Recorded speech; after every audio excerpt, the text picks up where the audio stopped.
Assalomu alaykum Diagomuz Mingbuloqda kuzatuvchilar, obunachilarimiz. Barchalaringga ulug' Ramazon ayyomlari muborak bo'lsin aziz birodarlar. Ana bahor fasli kirib kelib, yillarimizga dehqonchiliklar boshlash arafasida, ya'ni Diagomuzlarimizga zakatlar boshlandi. Albatta do'stlar, videoni o'tkazib o'rmaslik uchun bittadan like bosib obuna bo'lib qo'ysalaring, videolarimiz birinchilardan bo'lib kuzatishlaring mumkin bo'ladi va qolganlarga ham yetib borishiga o'z hissalaringni qo'shgan bo'lasizlar. Mana hozir akamiz 4 tonna atrofida zakas qilgandilar. Qovun tarvuz ekishar ekan. Olib ketishni boshladilar. Xo'sh do'stlar, sizlarga hozir ko'rsatib o'tamiz. Mana Diagomuzlardan foydalanib qovun tarvuz. Assalomu alaykum aziz guruhimiz a'zolari. Mana hozir Diagomuzimizga keldilar, ikkinchi reska akamiz. Mana aka, bu Diagomuzda nima, qaysi ekinlarga ishlatasiz? Xo'p, qovun tarvuzga asosan uyga ko'ylab bir kasani tashlab ekamiz. Xudo xolasa Navruzdan keyingi joyda tayyorlab qo'ydik.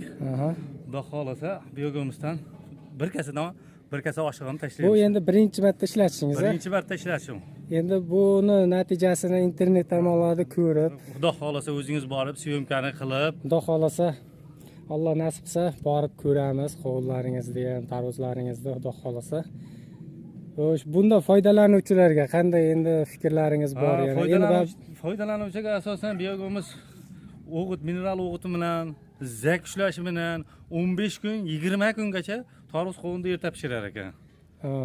15 kun, 20 kunga ertaroq pishirib berar ekan. Albatta keyin yana bitta palakda Diagomuzda yetishtirsangiz 5 ta 6 7 tagacha pishirib berish ehtimoli bor ekan. Bor ekan. Xudo xolasa. Imkatdan ko'ra, ya'ni tabiiy o'g'it yetishtirasiz. Tabiiy o'g'it bilan. Albatta obunachilarimizga maslahatlaringiz yana ham chuqurroq.